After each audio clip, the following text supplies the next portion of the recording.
10 वर्ष पहले मैंने भारत की एक्ट ईस्ट पॉलिसी की घोषणा की थी। पिछले एक दशक में इस नीति ने भारत और आसियान देशों के ऐतिहासिक संबंधों को नई ऊर्जा, दिशा और गति दी है।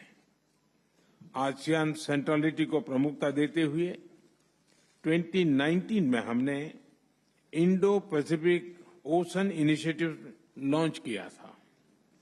ये ASEAN outlook on Indo Pacific को कॉम्प्लीमेंट करता है। पिछले वर्ष क्षेत्रीय सुरक्षा और स्थिरता के लिए मैरीटाइम एक्सरसाइज की शुरुआत की गई है। पिछले 10 वर्षों में आसियान क्षेत्र के साथ हमारा व्यापार लगभग 2 गुना होकर $130 बिलियन से अधिक हो गया है। आज 7 आसियान देशों के साथ भारत ने डायरेक्ट फ्लाइट कनेक्टिविटी है और शीघ्र ही ब्रुनेई के साथ भी सीधी उड़ानें शुरू होगी। तिमोर लेस्ते में हमने नया दूतावास खोला है। आसियान क्षेत्र में सिंगापुर पहला देश था जिसके साथ हमने फिनटेक कनेक्टिविटी स्थापित की और अब ये सफलता अन्य देशों में भी दोहराई जा रही है। पीपल सेंट्रिक अप्रोच हमारी डेवलपमेंट पार्टनरशिप का आधार है। 300 से अधिक आसियान छात्रों को नालंदा यूनिवर्सिटी में स्कॉलरशिप का लाभ मिला है। नेटवर्क ऑफ यूनिवर्सिटीज लॉन्च किया गया है।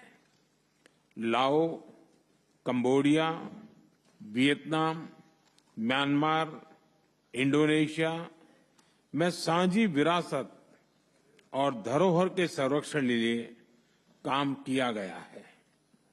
कोविड महामारी हो या फिर प्राकृतिक आपदा, मानवीय दायित्व उठाते हुए हमने एक दूसरे को सहायता दी है।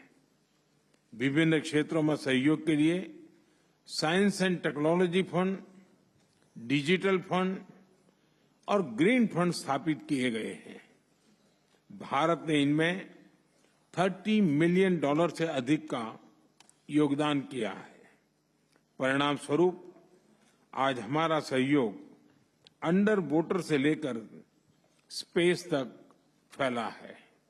यानी पिछले दशक में हमारी भागीदारी हर प्रकार से व्यापक हुई है और ये प्रसन्नता का विषय है कि 2022 में हमने इसे कॉम्प्रिहेंसिव स्ट्रेटेजिक पार्टनरशिप का दर्जा दिया था। साथियों, हम एक दूसरे के पड़ोसी हैं, ग्लोबल साउथ के साथी सदस्य हैं और विश्व में तेज गति से ग्रो करने वाला क्षेत्र है।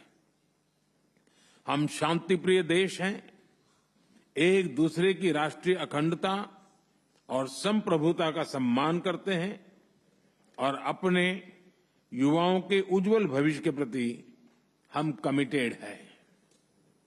मेरा मानना है कि 21वीं सदी एशियन सेंचुरी भारत और आसियान देशों की सेंचुरी है।